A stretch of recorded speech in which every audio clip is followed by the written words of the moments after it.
the Golden State Warriors sweep the Portland Trailblazers. I picked the Golden State Warriors to win the series, but shit, I didn't think that they were gonna actually sweep the series. That was amazing.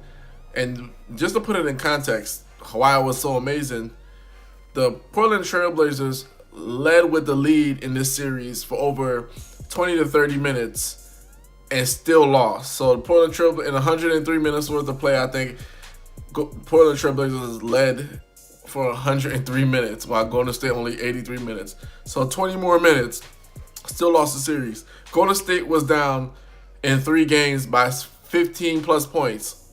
15 to 18 plus points. Even in the closeout game, they were down about 17 or 18 points. And they still came back and won.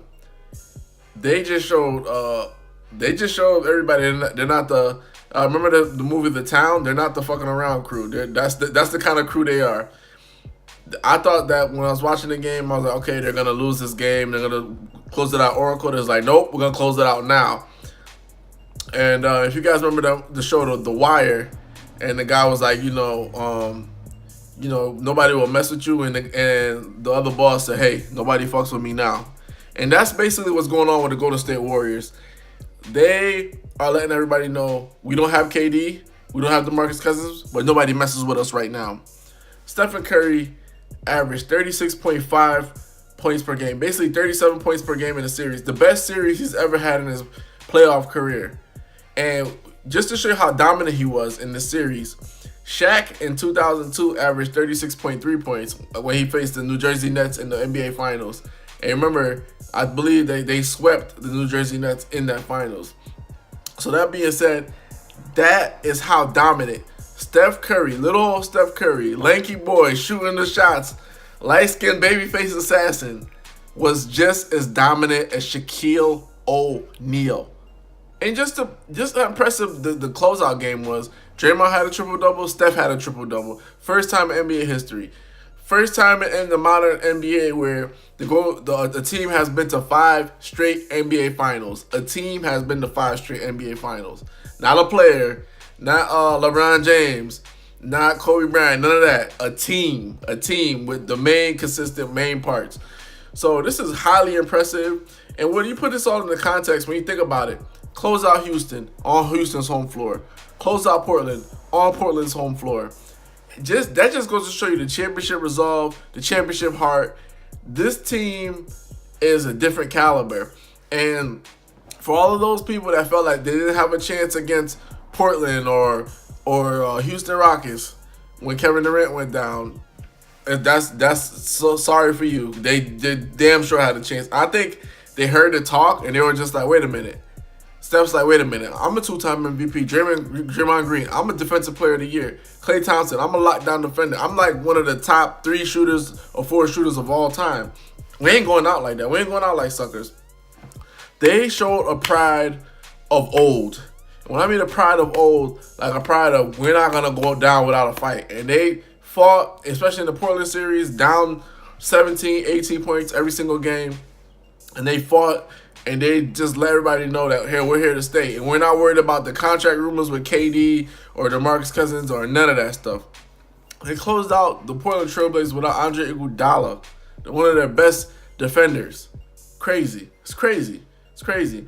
And then everybody wants to make it seem like this is just a big F you to KD because now they're closing out series without him. We could win without him. They're bringing up the stuff that happened with Draymond Green in the past, back in December. And it's just like this. The media's only job is to create stories and divide the Golden State Warriors. To me, this is what it all boils down to with this whole team. They want to three-peat. They want to be in rare air. When you three-peat, you're in rare air. Nobody can touch you. Just like they couldn't touch Mike. That's why Mike retired. When Michael Jordan retired, he was like, I three-peated. Magic can't say he three-peated. Three-peated. Larry Bird can't say he three-peated. Isaiah Thomas can't say he three-peated.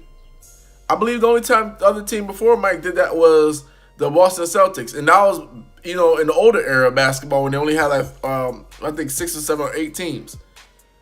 So at the end of the day, if the Warriors can three-peat and join the ranks of Kobe and Shaq, Michael Jordan, And Mike and Kobe and Shaq in a modern era, the only two teams to three-peat. That's all that matters to them. All the other stuff can take care of itself. All this Kevin Durant going to New York, that can take care of itself later. They're focused in the now. I think people fail to realize that about this team. They're so focused in the now that even when they're down double-digit points, your lead isn't safe. You know, there's always that meme. You have a nice lead there. It'll be a shame if somebody came and took it. Like that's how they are right now. They're in the moment. They're locked in. They swept this series. That shows you how focused they are, and they're trying to get to the NBA Finals. And 9 days is enough for KD to potentially get back. Even if he doesn't get back for Game 1, he can probably get back for Game 2 or 3, because I think they will do 2 games in between, which they should have did for the Western Conference Finals, Eastern Conference Finals anyway. Every other day was a game. I don't think it gave the players enough rest to really give it 100%. And that goes to Lillard's rib injury. Even though it might not have been a severe injury, a couple of days of recovery, you might have seen a different Lillard. But all this talk about, you know, this is bad for KD, this is this, that, and third. How is it bad for KD? Just because they win, let's just say they win without him. He gets a win, a ring pro bono. Let's just say they need him. He gets to show how deadly and lethal and potent his offense is, and how the Warriors really need him and how they should pay him. Like, to me, it's a win-win for all parties involved.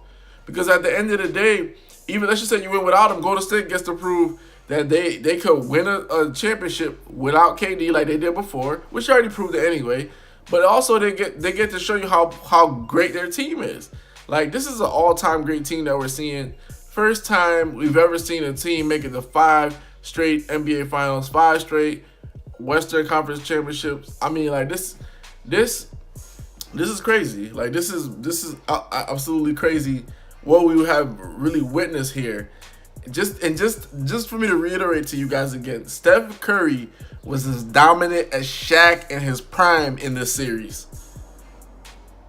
Let that sink in your brain. Steph, Shaq.